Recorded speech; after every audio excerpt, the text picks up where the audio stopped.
Namaskar class 7th. This is your ma'am Neha Upadhyay. I hope you all are doing very good, and today it's time for a revision of chapter number 1. Okay children, and hope you all are doing your studies regularly and seeing the videos, making your important notes, solving your worksheets. I hope you all are doing this. So keep it up children. Your studies are very important. Never miss any video, any message. Okay, and keep on a record.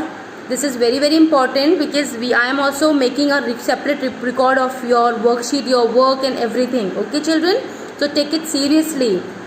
Okay, so we will begin in this video today with the chapter number 1, nutrition in plants revision. As we completed 2 chapters, and right now I am going to hold chapter number 3. Okay, the fibers, which I had started already, but I am keeping that chapter on hold and continuing with the revision part of chapter number 1, because at your standard, your class, this revision plays an important role. Okay children, and if you'll have any doubt, please ask. So now children, in plants and animals, now both the chapters are clear to you. I hope you can easily differentiate the differences between the nutritions in plant as well as in animals, because they both have a different body organization. See children, plants and animals, we both are living in the same environment, in a same nature. Okay, and we collectively form or participate in the formation of nature. Okay, but children, we both have a different mode of nutrition. Why? Because we are having different body organization from plants. Plants are look like in a very different way, and animals look like in a very different form. Okay, that is why our nutrition is different. Our working metabolism is different. Okay children, so we know that food is the important part, because food is actually having many components which are essential components for the growth and development of our body. Okay, so in case of plants are also undergo growth process. We sow a seed, then the seed comes out in a form of a small plantlet. Then that plantlet will grow up into a plant, then it will grow up more in a form of tree. Okay, so this is known as a growth and development. So for such a long process, the plant body requires important components and nutrition, and that we will get the plant will get from the food in the form of food. Okay, now children, we have studied the 2 important categories of plants. The first is autotrophic and second is heterotrophic. In plants also, see, completely animals are completely known as heterotrophic organism, but plants are having autotrophic and heterotrophic mode of nutrition. Why children? Because all the plants are not able to prepare their own food, because they lack the chlorophyll, green pigment. I hope you are remembering the first video. In my first video lecture, I explained this, the importance of the green pigment. The green pigment named chlorophyll. This chlorophyll allows the plant to prepare their own food, right? That is why plants are come in a category of autotrophic nutrition. But the plants who are not having this green pigment, chlorophyll, they are not able to form their food. Okay, so they come in a category of heterotrophic nutrition. I hope these 2 differences clear. That is why in our nature, in our environment, we are having 2 types of plants. One is green plant, another one is non-green plant. So clearly green plant prepare their own food, known as autotrophic and autotrophs, and the non-green plants which are not having chlorophyll, they cannot prepare their food, they are known as heterotrophs. Okay, now in autotrophic mode of nutrition, plants undergo the process called photosynthesis. I explained this very clearly in my first video, my first lecture, that photo means light and synthesis means to prepare. When all the components important for the formation of food required by the plant they undergo process in a presence of light. That whole process is known as photosynthesis. Okay, this is the simplest definition of photosynthesis. Now, so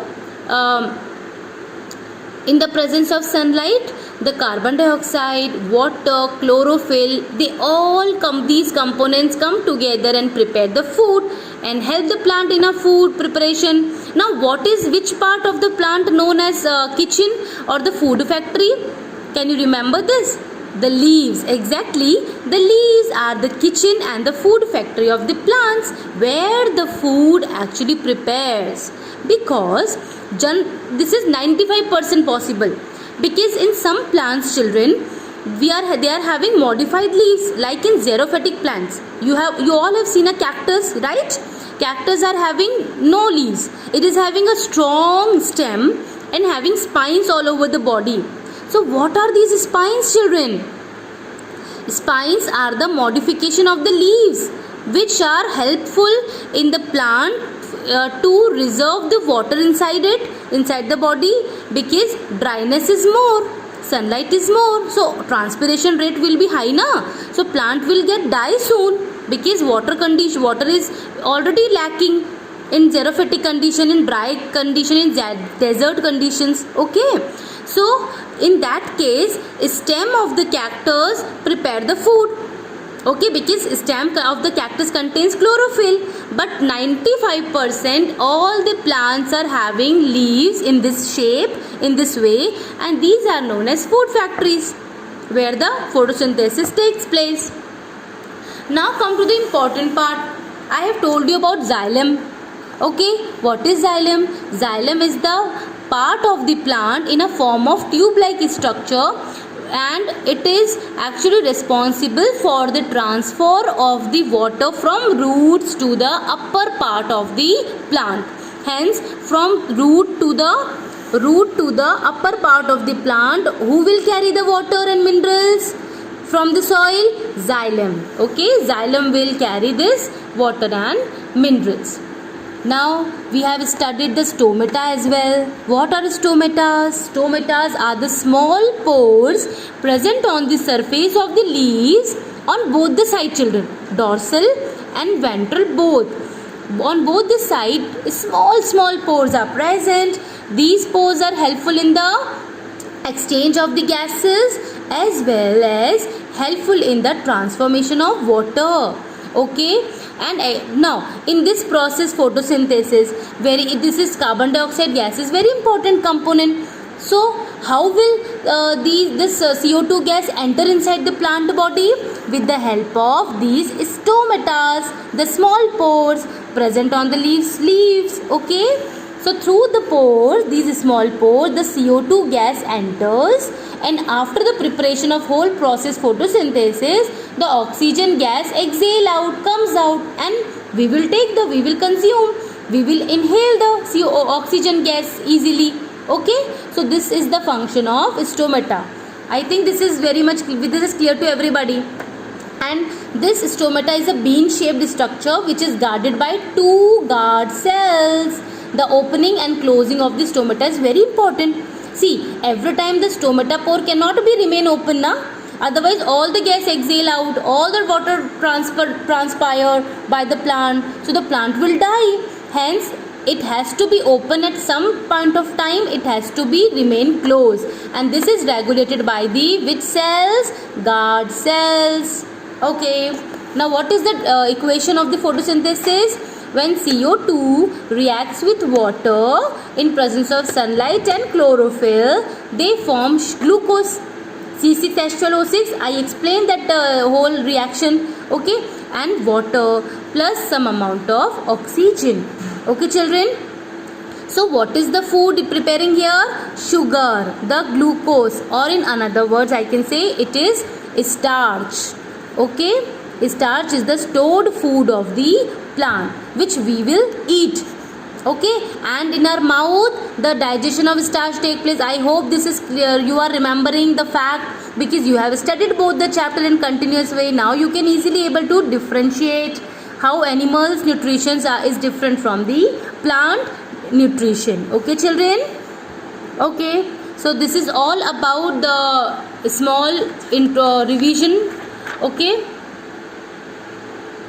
Okay, one more thing we can take here, that is sunlight. You know why is how sunlight we performed. We have studied the activities related to the important components required for the photosynthesis process. I hope you are remembering. So chlorophyll is a green pigment, and we did the starch test. Okay, and also for the sunlight we did the starch iodine test. So, and carbon dioxide also we did this one. A potassium hydroxide is absorbing all the carbon dioxide, so plant inhales or takes the CO2. Okay, so these all activities you can go through again from your textbook, whichever the photographs I had sent. So these are again remind you.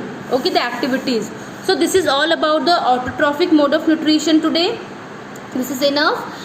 Please children, go back to the old videos of this chapter and learn and make your own notes if possible.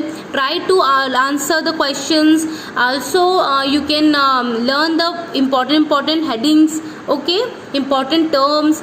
Okay, this will be helpful for you. Okay, very much. Okay, thank you children. Take care, be healthy, be happy. Bye bye.